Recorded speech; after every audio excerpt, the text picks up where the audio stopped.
Assalamualaikum warahmatullahi wabarakatuh. Salam sejahtera. Bagaimana kabarnya anak-anakku? Semoga selalu dalam kesehatan. Pada diharap kalian semua di rumah tetap baik-baik saja.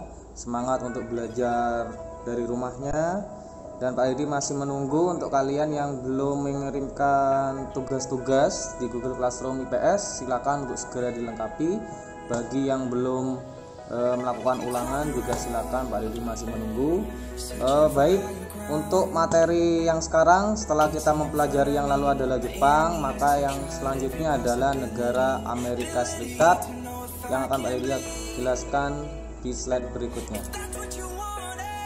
Anak-anak, ada fakta yang sedikit menarik dari Amerika Serikat bahwa ada bagian dari negara Amerika Serikat yang terpisah dari daratan utamanya. Biasanya kalau negara itu kan jadi satu, tapi ini ada bagian negara Amerika Serikat yang sedikit berada di bagian lain, yaitu Alaska. Kalian tahu Alaska itu adalah tempat yang dimana bagian utara dari benua Amerika yang umumnya mengalami musim dingin yang berkelanjutan terus-menerus, atau suasananya adalah salju terus-menerus.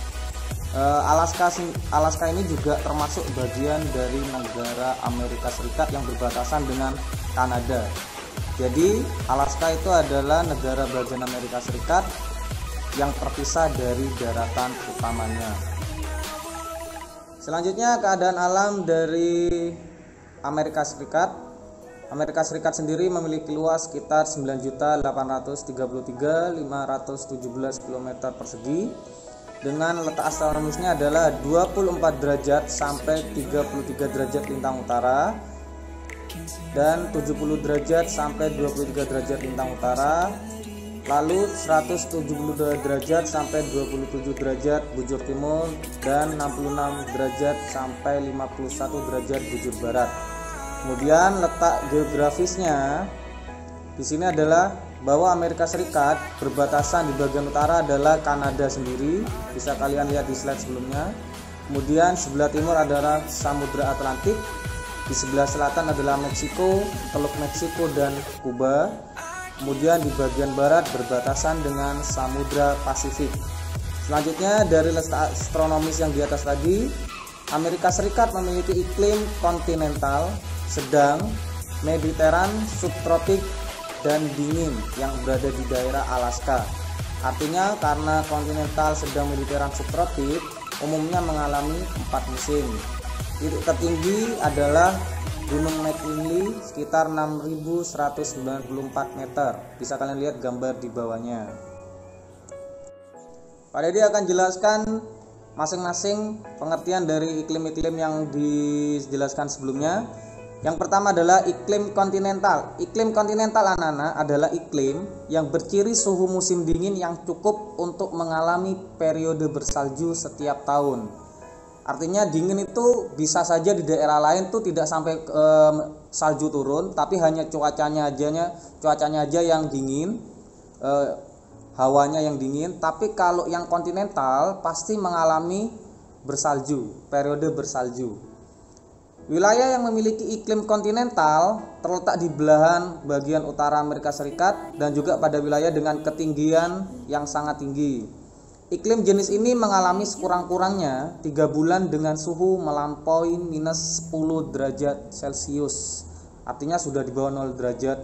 Kalau berarti sudah di bawah 0 derajat, kebanyakan sudah pasti banyak barang-barang atau yang membeku. Kemudian musim sejuk selama sekitar 1 bulan dengan suhu di bawah minus 3 derajat Celcius. Bayangkan, untuk sejuknya saja itu minus 3 derajat Celcius.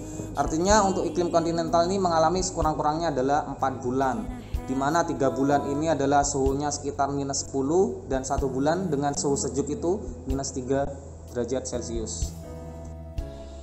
Lalu ada iklim Mediterania, itu adalah iklim pada kebanyakan wilayah cekungan Mediterania sebagai bagian dari iklim subtropis. Jadi kalau kalian lihat di benua Amerika, ada negara-negara di benua Amerika, khususnya juga ada di Amerika Serikat, itu pasti ada cekungan-cekungan daerah yang mengalami cekungan. Itu adalah dinamakan cekungan Mediteran. Nah, di sana umumnya adalah iklimnya Mediterania. Iklim ini cirinya adalah musim panas yang hangat hingga panas dan kering, dan musim dingin yang sedang sampai basah. artinya kemungkinan tidak sampai pada yang bersalju. Suhu pada musim dingin mencapai minus 30 derajat Celcius dan 27 derajat Celcius pada musim panas. Ini khususnya musim dingin yang minus 30 derajat Celcius itu jika sampai pada kondisi yang sangat ekstrim. Kemudian pada bagian gurun itu juga bisa mencapai 43 derajat Celcius. Jangan kalian kira mungkin gurun kebanyakan di daerah Asia. Di Amerika juga ada bagian-bagian yang tanahnya gersang dan berupa gurun.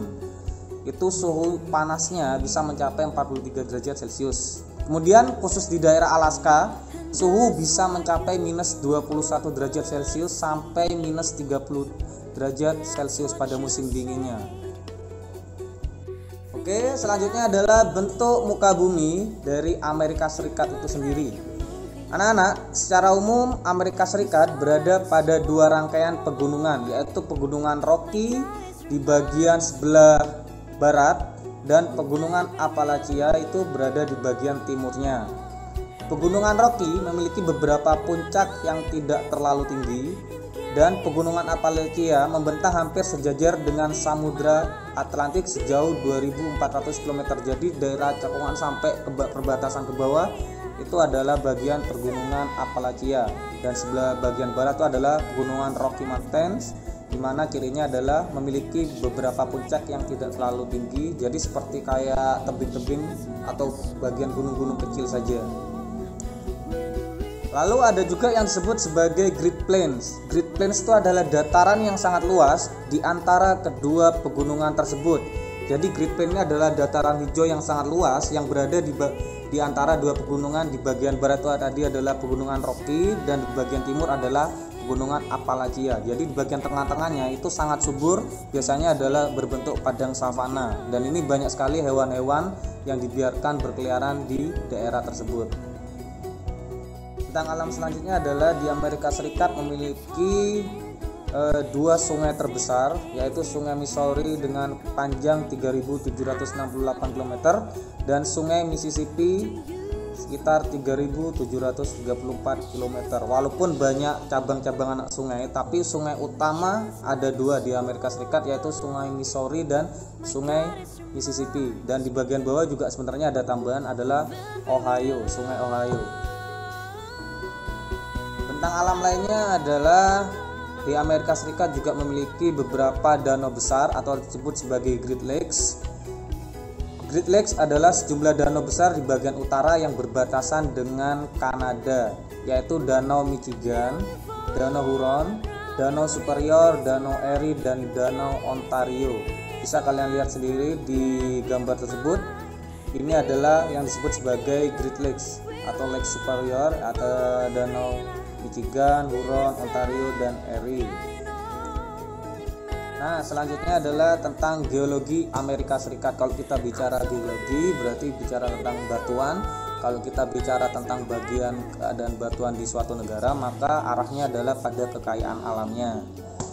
Yang pertama, anak-anak, Amerika Serikat merupakan negara yang kaya akan sumber daya geologi, faktanya. Kemudian batu bara di Amerika Serikat merupakan 1/5 atau 27% dari cadangan batu bara di dunia. Jadi semua batu bara yang tersebar di seluruh dunia itu 1/5-nya berada di Amerika Serikat. Jadi sangat banyak sekali batu bara di bagian Amerika Serikat. Kemudian beberapa kekayaan alam lainnya adalah minyak bumi, tembaga, fosfat, timah, besi, uranium, bauksit, emas, perak, merkuri, gas alam, dan lain-lain. Amerika Serikat juga memiliki dataran luas yang subur sehingga banyak ditanami juga sereal terutama jagung dan dijadikan peternakan. Jadi di Amerika Serikat ini umumnya adalah gandum. Ya, jadi gandum dengan hasil utamanya adalah berbentuk sereal. Lalu selanjutnya adalah kita bicara tentang flora dan fauna yang ada di Amerika Serikat. Flora umumnya lebih sering dijumpai adalah di Amerika Serikat adalah pohon mapel, elm, dan ek atau oak. Kemudian fauna lebih sering dijumpai itu ada yang pertama bison, antelope, dan beruang di kawasan Midwest atau bagian tengah sampai pada barat. Kemudian domba dan rusa di kawasan pegunungan, bisa di daerah kawasan pegunungan Rocky Mountains atau Appalachia. Kemudian ada puma di kawasan pesisir Pasifik berarti di bagian sebelah barat Amerika Serikat, daerah pesisir. Kemudian ada armadillo, sloth dan jaguar di kawasan barat daya. Lalu ada opossum, aligator buaya di kawasan selatan. Bisa kalian lihat di gambar paling kanan itu yang seperti tikus, itu adalah opossum. Kemudian yang hitam ini adalah puma. Kemudian di atasnya bison dan di atasnya adalah pohon maple. Selanjutnya ada karibu, beruang kutub yang kebanyakan ada di daerah Alaska, anjing laut juga di Alaska, serta paus di Alaska juga. Lalu keadaan penduduk tentang Amerika Serikat. Satu, negara Amerika Serikat adalah negara berpenduduk terbesar ketiga di dunia dengan jumlah penduduknya adalah 321,2 juta jiwa. Penduduk asli adalah suku Indian yang berdasar pada berasal dari benua Eurasia atau percampuran dari Eropa dan Asia yang bermigrasi atau perpindahan penduduk sekitar 65.000 sampai 25.000 tahun yang lalu. Kemudian sebelum bangsa Eropa datang, diperkirakan penduduk Indian berkisar 2 sampai 8 juta. Tahun 1890 diperkirakan tinggal 250.000 jiwa. Kemungkinannya adalah karena banyaknya para pendatang dari Eropa sehingga banyak suku Indian yang akhirnya berpindah ke bagian pedalaman.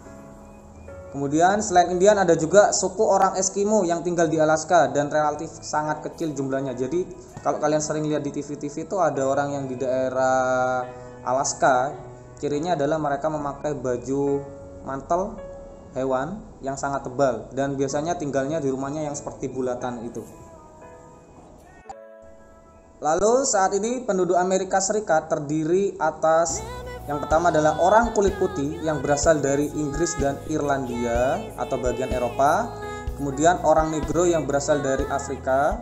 Orang kulit kuning berasal dari Asia. Kemudian ada Indian sendiri yang merupakan suku asli dari Amerika Serikat. Selanjutnya sebagian besar bekerja di luar sektor pertanian dengan komposisinya adalah yang pertama untuk bidang pekerjaan manajerial, profesional dan teknik itu sekitar 34,9%. Yang bekerja di bidang penjualan dan perkantoran ada sekitar 25%. Manufaktur, transportasi dan keahlian sekitar 22,9%. Sektor jasa lain bisa sampai 16,5%. Kemudian ada bidang pertanian, kehutanan dan perikanan sekitar 0,7%. Nah, selanjutnya adalah tugas untuk kalian anak-anak. Bisa kalian lihat di tabel ini. Yang Pak Dedi minta adalah sebutkan 5 wilayah saja yang ada di daerah Amerika Serikat. Artinya adalah wilayah itu bisa daerah kota yang mana, kota yang sebelah utara, selatan, lainnya. Kalian sebutkan nama-nama kotanya minimal 5 saja. Kemudian flora dan fauna apa yang ada di kota tersebut atau bagian tersebut. Kemudian komoditas yang dihasilkan, lebih condong pada pertanian kah, atau pertambangan kah, atau minyak bumi dan lain-lainnya. Jadi Pak Dedi hanya minta 5 bagian wilayah di Amerika Serikat. Kalian sebutkan flora dan fauna yang ada di daerah tersebut sampai pada komoditas yang dihasilkan. Jangan lupa kerjakan di buku tulis nama, nomor absen dan kelas, lalu dikirim di Google Classroom. Jangan lupa difoto. Terima kasih. Ini saja yang bisa Pak Dedi sampaikan. Wassalamualaikum warahmatullahi wabarakatuh.